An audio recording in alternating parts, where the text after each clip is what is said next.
जैसे कोई बुजुर्ग बीमार पड़ जाता है तो उन्हें डंडियों के सहारे हमें अस्पताल पहुंचना पड़ता है और सबसे ज़्यादा यहाँ गुलदार का भी डर लगा रहता है। बच्चे यहाँ से 5 किलोमीटर पैदल जाते हैं, फिर बहुत परेशानी से झेलते हैं हम। कभी बारिश लगी होती है, बाढ़ झेलना, हर कुछ का झेलना।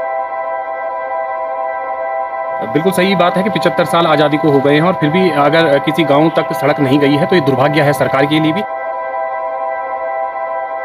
अगर कोई भी चुनाव होगा तो हम उसमें वोट नहीं देंगे। पहाड़ों में भले ही रेल चढ़ाने की तैयारी हो गई हो, लेकिन पहाड़ों में आज भी ऐसे गांव हैं जो आज़ादी के 75 वर्ष पूरे होने के बावजूद भी सड़क सुविधा से महरूम है।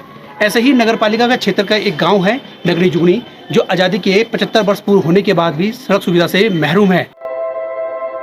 बहुत ज़्यादा परेशानी होती है। हमारे बच्चे स्कूल जाते हैं, यहाँ रोड की कोई सुविधा नहीं है। डंडे के सहारे हम ऊपर ले जाते हैं, उनको सहारा करके फिर ये दिक्कत हो जाती है हमें आगे। जैसे आपके बच्चे भी हैं, लगातार बाघ गुलदार का भी आतंक छाया हुआ है, तो कितनी दूर आपके बच्चे पढ़ने के लिए जाते हैं? हमारे बच्चे यहाँ से 5 किलोमीटर पैदल जाते हैं, फिर बहुत परेशानी से झेलते हैं हम। कभी बारिश लगी होती है, बाढ़ झेलना, हर कुछ का झेलना, यहाँ बहुत दिक्कत आ जाता है हम लोगों को। बिल्कुल सही बात है कि 75 साल आज़ादी को हो गए हैं और फिर भी अगर किसी गांव तक सड़क नहीं गई है तो ये दुर्भाग्य है सरकार के लिए भी। नगरी जुगनी एक छोटा सा कस्बा है जो जहां लगभग 12 से 13 परिवार निवास करते हैं, लेकिन वहां तक अभी तक सड़क नहीं पहुंची है। जबकि यहाँ के लोगों ने और हमारे द्वारा लगातार मुख्यमंत्री जी को ज्ञापन दिया गया है।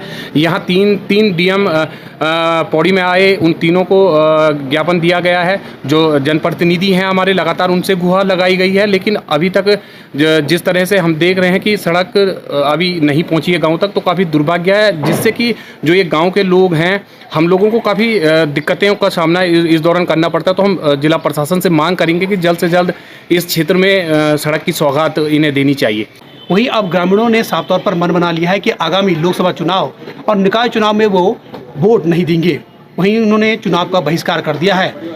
लंबे समय से ग्रामीण स्थानीय जनप्रतिनिधियों से ये आस लगाए बैठे हैं कि उनके गांव में सड़क पहुंचेगी। बावजूद इसके अभी तक 75 वर्ष पूरे होने के बावजूद भी गांव में सड़क नहीं पहुंची है। जैसे कोई बुजुर्ग बीमार पड़ जाता है तो उन्हें डंडियों के सहारे हमें अस्पताल पहुंचना पड़ता है और सबसे ज़्यादा यहाँ गुलदार का भी डर लगा रहता है। और छोटे बच्चे स्कूल 3-4 किलोमीटर पैदल जाते हैं, उन्हें भी बहुत परेशानियाँ होती है। कभी बारिश हो जाती है, फिर रास्ता भी हमारे यहाँ ढंग का नहीं है।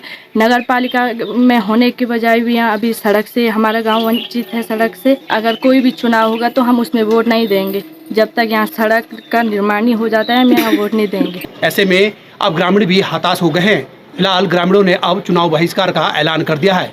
देखना ये होगा कि प्रशासन और जनप्रतिनिधि कब इस गाँव का संज्ञान लेते हैं। न्यूज़ 2 उत्तराखंड से पौड़ी से प्रदीप नेगी।